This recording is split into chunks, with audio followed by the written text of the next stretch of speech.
Hello साथियों, मैं Anoop Singh A to Z classes के इस ऑनलाइन प्लेटफॉर्म पर आप सभी का स्वागत करता हूं। साथियों, हम लोग देख रहे हैं वर्णमाला चैप्टर। इसमें हम लोगों ने स्वरों को खत्म कर लिया है। अब हम लोगों को क्या पढ़ना है, तो अब हम लोगों को पढ़ना है व्यंजन। आई होप आपने स्वर देख लिया होगा, नोट्स बना लिया होगा, उससे बाहर कुछ भी नहीं पूछने वाला है। जब वर्णमाला खत्म होगा तो मैं और भी क्वेश्चन दे दूंगा जिससे स्वर और व्यंजन से पूछे जाते हैं, तो वो सब पूरा कवर हो जाएगा, जो एक आध दो क्वेश्चन बचे हुए हैं। ठीक है, तो आज हम लोग शुरू करने वाले हैं वर्णमाला चैप्टर।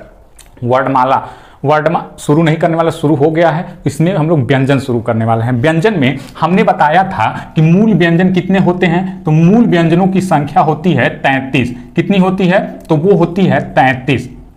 अब ये 33 कैसे कैसे विभक्त हैं, तो 33 ये विभक्त है 3 भागों में। कौन कौन से? स्पर्श व्यंजन, स्पर्श व्यंजन, दूसरा कौन सा है? अंतस्थ व्यंजन, अंतस्थ व्यंजन,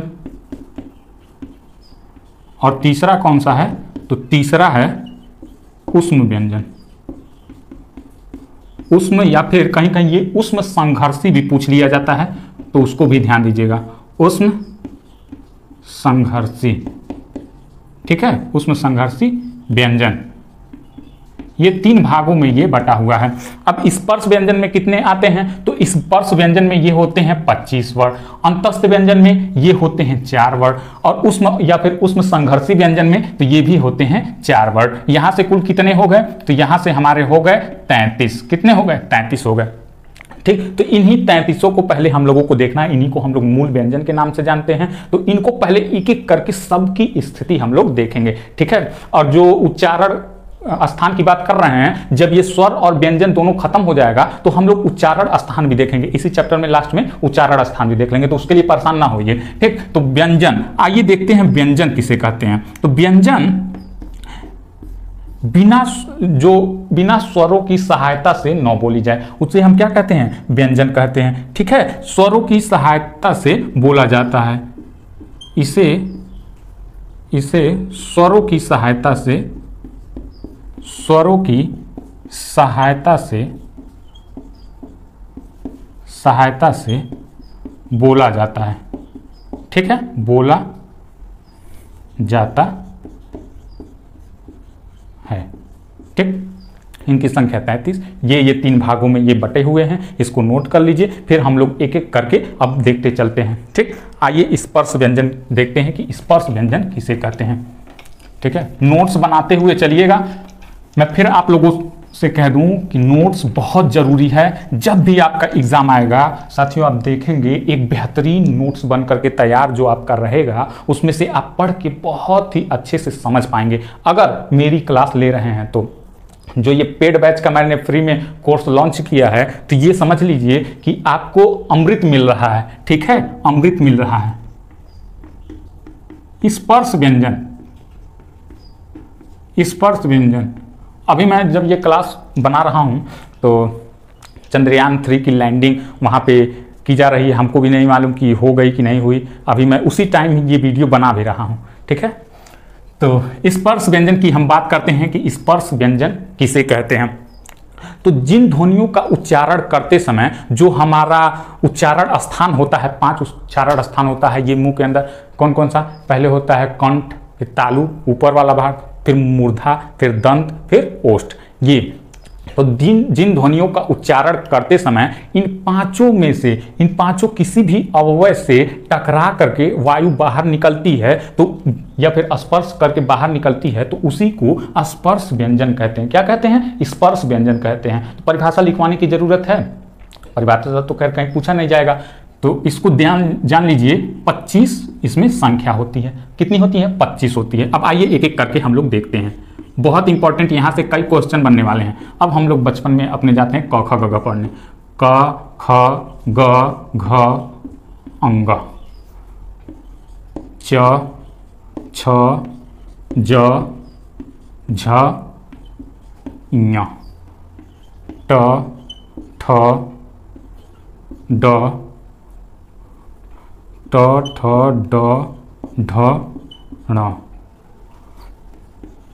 त थ द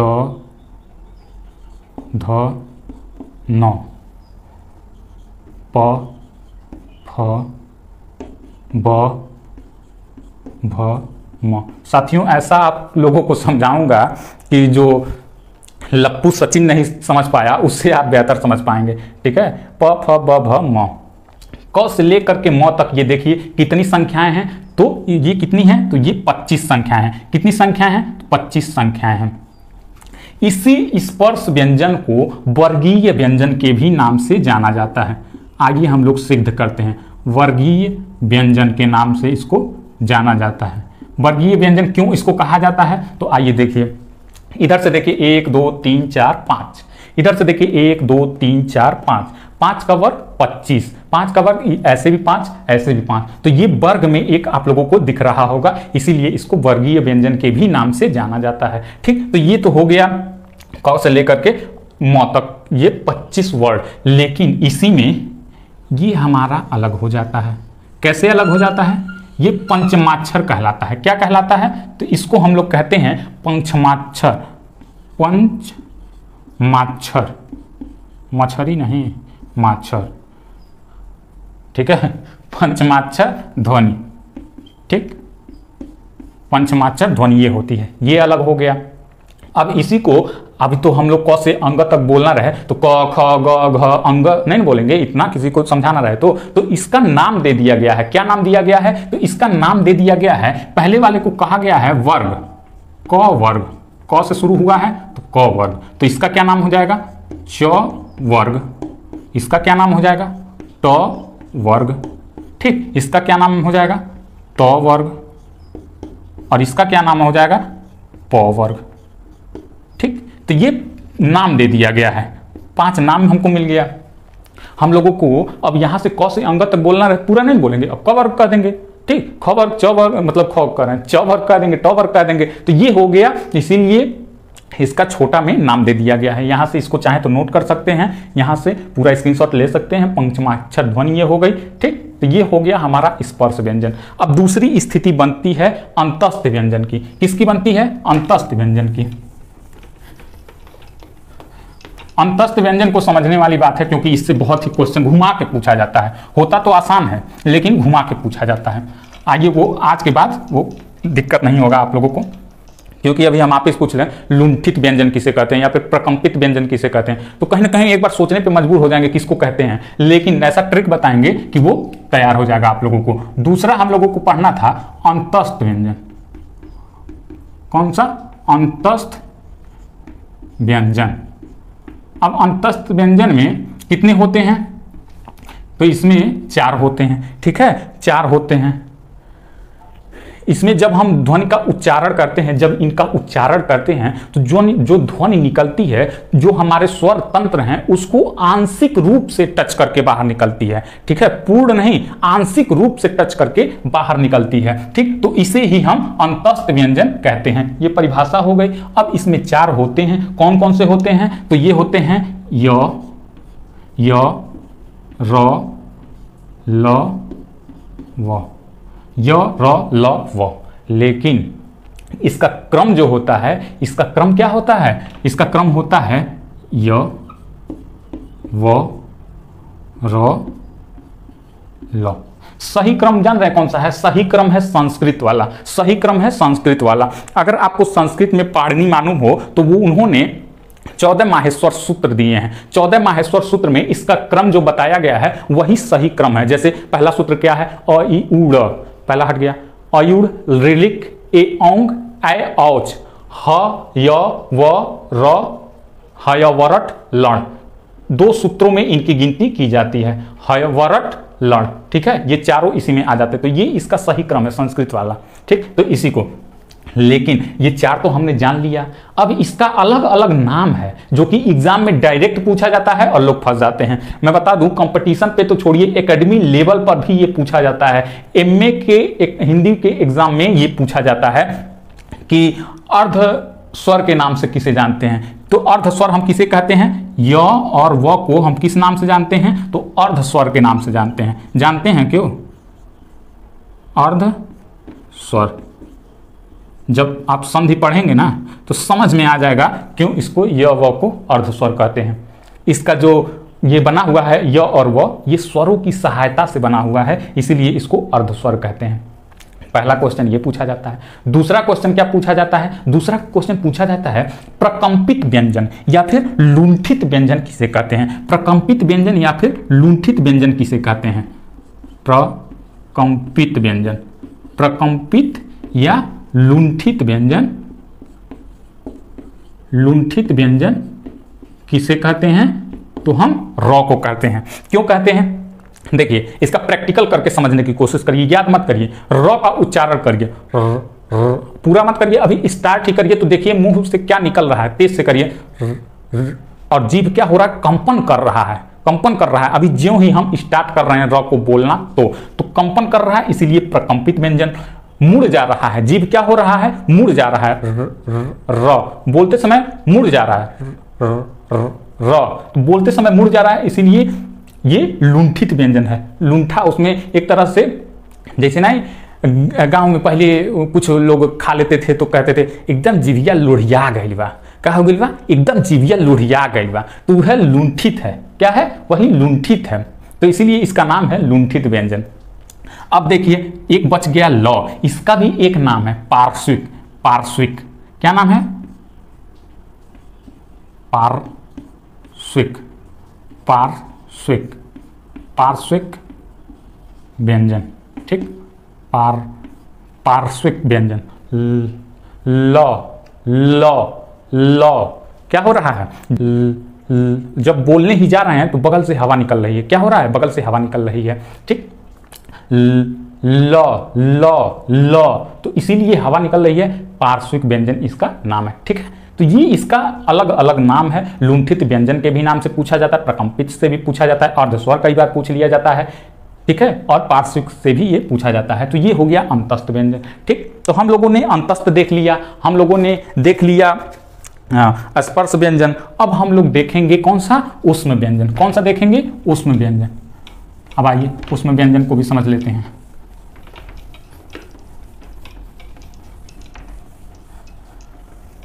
ऊष्म व्यंजन बहुत ही कंफ्यूजन होता है, लेकिन अब नहीं होगा। अब कुछ लोग सोच रहे होंगे कि क्या कंफ्यूजन होता है इसमें, स ख स हाँ यही तो चार्ट है।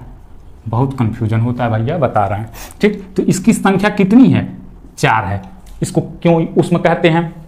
अब इसकी संख्या 4 है। कौन कौन सी है ये देख लीजिए। स है, स है, श है, ह है, ठीक। इसकी संख्या 4 है। क्यों इसको ऊष्म कहते हैं? यहां पे आप हाथ लगाइए, यहां पे हाथ लगा करके इसको बोलने की कोशिश करिए। स स स स ह ह ह। देख रहे होंगे अन्य वर्णों की अपेक्षा इसमें ज्यादा गर्म वायु बाहर निकल रही है, अन्य वर्णों की अपेक्षा, इसीलिए ऊष्म व्यंजन इसको कहते हैं। ऊष्म मीन्स गर्मी, तो ज्यादा गर्म हवाएं निकल रही हैं, इसीलिए इसको ऊष्म व्यंजन के नाम से जानते हैं। अब क्या होता है, बचपन में हम लोगों को ये सिखाया गया है कि जो ये होते हैं इसको हम लोग कहते हैं बड़का स, इसको क्या कहते हैं पेट फाड़ुआ स, इसको क्या कहते हैं छोटका स, ठीक है। लेकिन ये गलत है। हम लोगों को बड़े स्तर पे पहुंच गए हैं तो ये जानना बहुत जरूरी है कि इसको क्या कहते हैं। तो इसको कहते हैं तालव्य स। क्या कहते हैं? तालव्य स, तालव्य स। इसको लिखने की जरूरत नहीं है। इसको क्या कहते हैं? मूर्धन्य स, मूर्धन्य स, ठीक है। तालव्य स, मूर्धन्य स। इसको क्या कहते हैं? दंत स। क्या कहते हैं? दंत स, दंत स। क्या कहते हैं? दंत स। और ह क्या है? स्वर यंत्र मुखी। इसको एक और नाम से जाना जाता है, स्वर यंत्र मुखी। क्या कहते हैं? स्वर यंत्र, स्वर यंत्र मुखी, ठीक है। तालव्य स, मूर्धन्य स, दंत स और ह, स्वर यंत्र मुखी, ठीक। अब ये नोट कर लीजिए। फिर हम लोग देख लेते हैं अयोग वाह। क्या देख लेते हैं? अयोग वाह। चौथा कौन सा है? अयोग, अयोग वाह। अब अयोग वाह, अयोग वाह में इनको न हम, ये 33 व्यंजन हो गया, ठीक। अयोग वाह में न इनको हम लोग स्वर में गिनती करते हैं, न ही हम इसकी गिनती व्यंजन में करते हैं। इसकी संख्या कितनी होती है? तो इसकी संख्या 2 होती है। कौन कौन से ये होते हैं? तो ये होता है एक अंग और ये दूसरा होता है अह। कौन सा? अह, अंग अह, अंग अह, ठीक, ये अंग अह इसको अन्य नाम से भी जानते हैं। किस नाम से? तो इसे अनुस्वार कहा जाता है। ठीक है, अनुस्वार,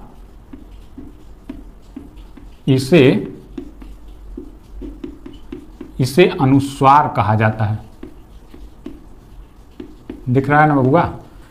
इसे अनुस्वार कहा जाता है। और इसे क्या कहा जाता है? तो इसे हम विसर्ग कहते हैं। क्या कहते हैं? विसर्ग कहते हैं।